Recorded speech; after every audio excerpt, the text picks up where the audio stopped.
अस्सलाम वालेकुम। नुसरत हुसैन। एक और पॉडकास्ट, एक और पार्क। एक्चुअली मैं यहाँ पर आया था अपना रोड टैक्स देने के लिए गाड़ी का। तो यहाँ पर मैंने देखा कि बड़ा अच्छा एक पार्क है और काफ़ी बड़ा है। फर्स्ट टाइम मैं यहाँ आ रहा हूँ और वॉक करते हैं और कुछ बातें करते हैं। खुश आमदेद। कंटिन्यू करते हैं हम जुनून की कहानी। और आज बात होगी कि ख्वाब कैसे बना। और उनके शायर इर्तिज़ा बरलास, जो कि मेरे फर्स्ट कज़न है, मेरी खाला के बेटे हैं, आजकल अटलांटा में होते हैं। बड़ी अच्छी शायरी करते हैं, आजकल वो प्रॉपर पोएट हैं। उनका मैं लिंक नीचे लगाऊंगा। उनका भी अपना एक यूट्यूब चैनल है, ज़रूर फॉलो कीजिएगा। बहुत अच्छी शायरी करते हैं। और यहाँ पर मैं ये बताता चलूँ आपको कि जो मेरा एल्बम अमृत, जो रीमास्टर मैंने किया है, अभी ईद पे आने वाला है इंशाल्लाह। और जो गाना कहो का एल्बम का जो इंतज़ार गाना है, वो भी उन्होंने ही तहरीर किया है। तो थोड़ा सा रिवाइंड करता हूँ मैं। ये बात है 1990 की, नवंबर दिसंबर की, सही। और मैं PCHS ब्लॉक 6 में रहा करता था, जैसे मैंने पहले आपको बताया था। और सलमान आए, उन्होंने कहा यार ये गाना, ये तर्ज है मेरे पास। ज़ाहिर है गाना तो उस वक्त नहीं लिखा गया था। और उन्होंने मेरा अकूस्टिक गिटार जो था वही उठाया और उन्होंने बड़े खूबसूरत कॉर्ड्स उसके, लगते बड़े सिंपल हैं, लेकिन उनके जो उन्होंने जो एडिड नोट्स उसमें लगाए हैं वो बहुत ही खूबसूरत। मैं, आपको पता है, प्रैक्टिस कर रहा हूँ, कहाँ देखना है कहाँ नहीं देखना, और ये चलता रहेगा।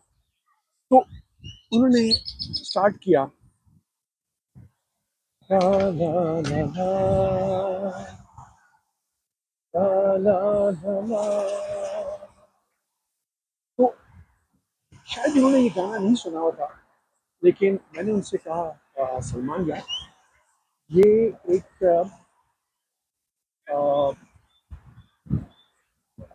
इंडियन गाना है। और ज़ाहिर मुझे तो पता था इसके बारे में। तो मैंने उनसे कहा यार, ये वो आप भी समझ गए होंगे, हम बेवफा हरगिज़ न थे, पर हम वफा कर ना सके। तो उन्होंने कहा फिर क्या करें। मैंने कहा यार तुम कॉर्ड यही रहने दो, मैं अलबत्ता इसको डिफरेंट अंदाज में गा लेता हूँ। तो मैंने इसको फिर, जैसे आपने सुनते हैं, तू जो आज है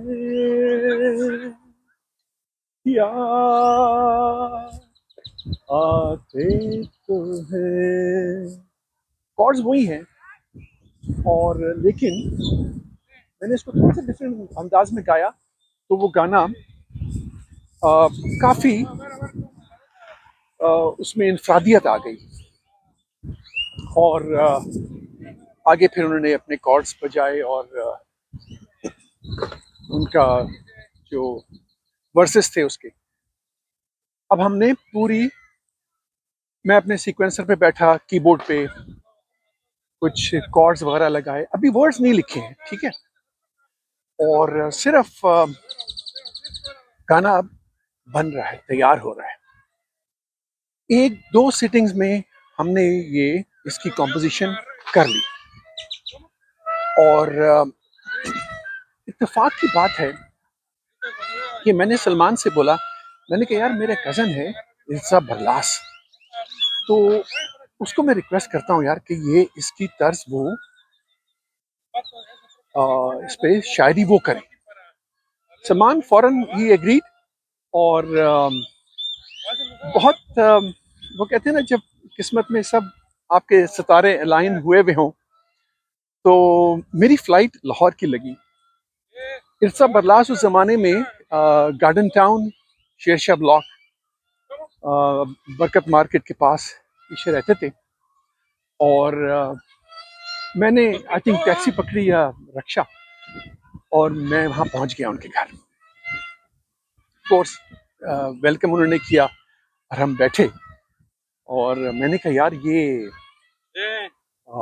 एक है गाना, तुम ये लिख सको? तो ही सर हाँ श्योर, मुझे तर्ज बताएं क्या है। और मैंने उनको सुनाई, बड़ी पसंद आई, ही लाइक्ड इट। और मैंने उनको वहाँ रिकॉर्ड करवा दिया। और उन्होंने कहा कि ठीक है, give me some time and I get back to you. मैंने कहा ठीक है, ओके। और मैं वापस आया कराची। मैंने कहा यार सलमान को मैंने उनको दे दिया है जो है ना म्यूजिक, सारा अंतरा और वर्सेस वगैरह, एंड सून ही will get back to me. अच्छा, इत्तेफाक की बात है, सलमान आई थिंक काफ़ी, क्योंकि कुछ महीने हो गए थे उसको कराची में, तो उन्होंने एक लाहौर का ट्रिप लगाया। अब ये आई एम नॉट श्योर कि सिर्फ एक इस गाने के लिए उन्होंने ट्रिप लगाया लाहौर का, लेकिन मैंने उनको नंबर दे दिया था इर्तिज़ा बरलास का। और मज़े की बात यह है कि उन्होंने कांटेक्ट किया इर्तिज़ा को, और इर्तिज़ा ने कहा हाँ श्योर, मोस्ट वेलकम। सलमान उनके घर पहुंची हैं गार्डन टाउन में, और उनको ये अपने तौर अपने जो गिटार उन्होंने बजाया है वो उन्होंने उनको सुनाया। ज़ाहिर है क्योंकि म्यूज़िक सलमान की थी, तो ही कुड उनको ज़्यादा बेहतर अंदाज में इंतज़ा को बता सकते थे कि ये गाने का थीम क्या होना चाहिए। अभी कुछ आइडिया नहीं है कि ये गाने का नाम ख्वाब होगा या ये बी अ लव सॉन्ग, और कुछ आइडिया नहीं था। सलमान से मुलाकात होने के बाद सलमान वापस आते हैं कराची, और बताया उन्होंने कि यार बड़ा मज़ा आया, बड़े अच्छे कज़न है तुम्हारे। मैंने कहा ज़ाहिर है, कज़न किसके हैं। अच्छा, अब होता क्या है कि इर्तिज़ा बरलास का मुझे फ़ोन आता है, और उन्होंने कहा कि तो भाई ये, अच्छा पता नहीं वो आवाज़ से पीछे चला गया है माइक, तो ये कैसे आवाज़ पकड़ेगा, लेकिन वो बाद में बात होती जाएगी। I don't want to disturb this podcast. मज़े की बात ये है, बहुत बाद में मुझे पता लगा कि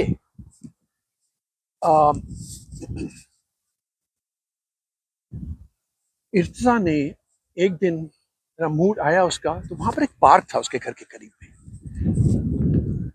ये भी मैं बताता चलूँ कि उस ज़माने में मैं उसको म्यूज़िक, उसी वक्त जब मैं उसको ख्वाब बता रहा था, तो मैंने उसको अपना अमृत का एक गाना था चले आना, बदलना हो कभी राहें, संभलना हो, तो वो उन्होंने लिखना था। इत्तेफाक की बात है, वो जिस उस दिन बड़े मूड में थे, वो गए पार्क, और वहाँ पर उन्होंने ये तहरीर करना शुरू किया। तो बहुत मज़े की बात यह है कि चले आना और ख्वाब एक ही टाइम पे उन्होंने तहरीर किए, दोनों ये, और दोनों ही बहुत, क्या शायरी है, आप ज़रूर सुनिएगा। मैंने कहो भी उसको रीमिक्स किया है, लेकिन अमृत जो एल्बम रिलीज़ हो रहा है वो भी सुनिएगा। चले आना, what a beautiful song, if I can say so my self. तो बहुत अच्छा शायरी हुई, और फिर मैं और सलमान हम बैठे। अब हम प्रैक्टिस कर रहे हैं इसकी, और कीबोर्ड्स फिर मैंने, और क्योंकि अब एक आइडिया आ गया था कि ये जो गाना का जो रुख है उसका वो किस तरफ, तो ज़ाहिर है थोड़ा सा मेलनकॉलिक भी था। और फिर आपके भाई ने वो जो हॉन्टिंग से जो कीबोर्ड के जो पार्ट्स हैं पीछे, वो आपके भाई ने डाले और इस तरह फिर ख्वाब जो है उसकी कॉम्पोजिशन हुई। अब जब ये रिकॉर्ड हुआ जो ईएमआई में, उसका मैं एक सेपरेट आपको पॉडकास्ट में उसका जिक्र करूंगा। आप पूछिए भाई वो क्यों? वो इसलिए क्योंकि उसकी बहुत एक बैकग्राउंड है ख्वाब का, कि कुछ लोगों को तो आइडिया है, मैं जिक्र कर चुका हूँ एक पॉडकास्ट में जब मैंने फर्स्ट टाइम लाइव गाया था।